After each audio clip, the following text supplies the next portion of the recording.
छत्तीसगढ़ के गरियाबंद जिले के मैनपुर और उरमाल से एक ऐसी खबर आई जिसने पूरे प्रदेश को शर्मसार कर दिया।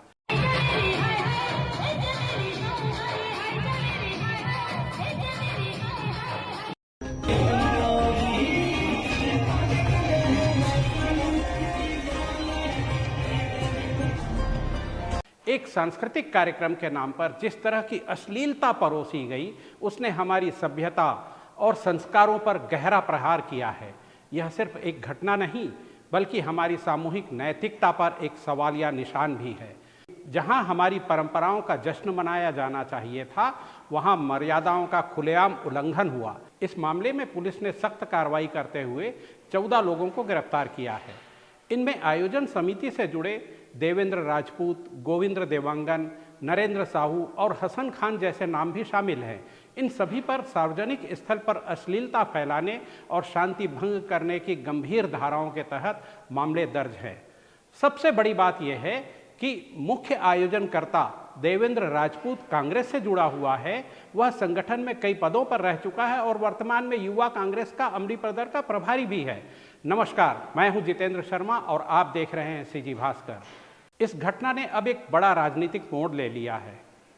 इस पूरे विवाद में दो तरह के बयान सामने आ रहे हैं जो हमारी आज की राजनीति की कड़वी सच्चाई को उजागर करते हैं। पहला बयान सत्ता पक्ष और प्रशासन की तरफ से आ रहा है, जहां बीजेपी के नेताओं का साफ कहना है कि यह घटना समाज के लिए एक कैंसर की तरह है। देखिए, इसको दलगत भावने से ऊपर उठकर मैं बोलूं, ये निंदनीय है, समाज के लिए एक कैंसर की तरह है। और इस प्रकार के जो कृत्य है, मुझे लगता है कि ऐसे आयोजन करने वाले लोगों को कड़ी से कड़ी इनके ऊपर कार्रवाई होना चाहिए और सरकार करेगी, क्योंकि ये जो कार्यक्रम का नाम जहां एक बेटी के नाम पर कर रहे हैं और इस प्रकार के अश्लील डांस का प्रदर्शन करना, कहीं न कहीं ये सामाजिक रूप से एक कुरीति जैसा है, सामाजिक रूप से ये निंदा करने योग्य है। और सरकार अपनी ओर से इस विषय को संज्ञान में ली है और उन सभी लोगों के ऊपर कार्रवाइयां होंगी जो इसमें लिप्त होंगे, और जो भी नियम में होगा उस नियम के प्रावधान के तहत पूर्ण रूप से हम कार्रवाई करेंगे। सर, लेकिन कांग्रेस इसमें लगातार ट्वीट भी कर रही है और भारतीय जनता पार्टी के लोग भी शामिल हैं, ये बात करते हुए नजर आ रही है इस पूरे मामले में। देखिए, आप लोगों ने मुझे प्रारंभ में ही बताया कि कांग्रेस के नेता ने आयोजन करवाया था और वो प्रमुख रूप से संलिप्त थे, लेकिन मैंने क्या जवाब दिया कि भाई पार्टी की बात हम नहीं करते इसमें, क्योंकि पूरा पार्टी ऐसे कृत्यों में कोई भी पार्टी इन्वॉल्व नहीं होती। लेकिन ये कांग्रेस का जो हीन विचारधारा है, जो इनके विचारधारा दूषित हो चुकी है, उस विचारधारा के माध्यम से बोलते हैं कि भाजपा के लोग शामिल थे। अरे ऐसे कामों में भाजपा कांग्रेस का क्या बात है? कोई भी व्यक्ति होगा वो समाज से बड़ा नहीं है। समाज पहले है, फिर बाद में पार्टी है, पहले राष्ट्र है। और ऐसे कृत्य करने वाला चाहे किसी भी दल का हो, कड़ी कार्रवाई होना चाहिए और कार्रवाई उस पर हम करेंगे। और ये कहना कि इस पार्टी के लोग हैं, उस पार्टी के लोग हैं, ये दुर्भाग्यजनक है।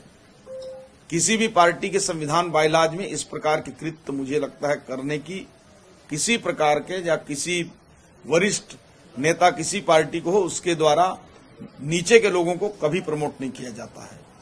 और ये कांग्रेस का हीन विचारधारा है, कांग्रेस के नेताओं का, जो इस प्रकार के कृत्यों को पार्टी से जोड़कर बयान देते हैं। सर, ये आपने कहा है कि प्राइवेट किसी भी व्यक्ति का नाम चाहे किसी भी पार्टी से जुड़ा हो, लेकिन समाज और राष्ट्र सर्वोपरि है।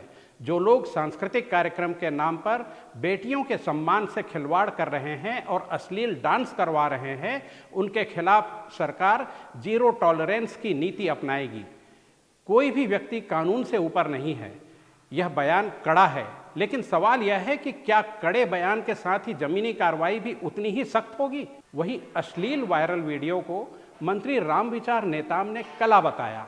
ये बताओ, कला में खाली वहाँ सीताराम सीताराम खाली जाप होता है? कला तो विविध क्षेत्र की कला है, तो कलाकारों में अगर वो कला हर क्षेत्र में अलग अलग कुछ करने का। उन्होंने कहा कि कला सिर्फ सीताराम सीताराम जाप तक सीमित नहीं होती, बल्कि यह विविध क्षेत्रों में होती है।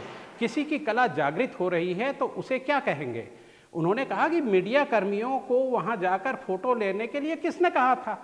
भाई रेस्ट हाउस में कौन था, क्या हुआ, कैसे हुआ? अब आपको तो कौन बोला था कि आप वहां जाके फोटो लेते रहो अगर ठुमके लगा रहे हैं तो? मतलब मंत्री रामविचार नेताम ये जो कह रहे हैं वो क्या आप उसे उचित मानते हैं। हाल ही में कार्यक्रम का एक वीडियो भी सामने आया है जिसमें बीजेपी नेता निर्भय सिंह ठाकुर नजर आ रहे हैं।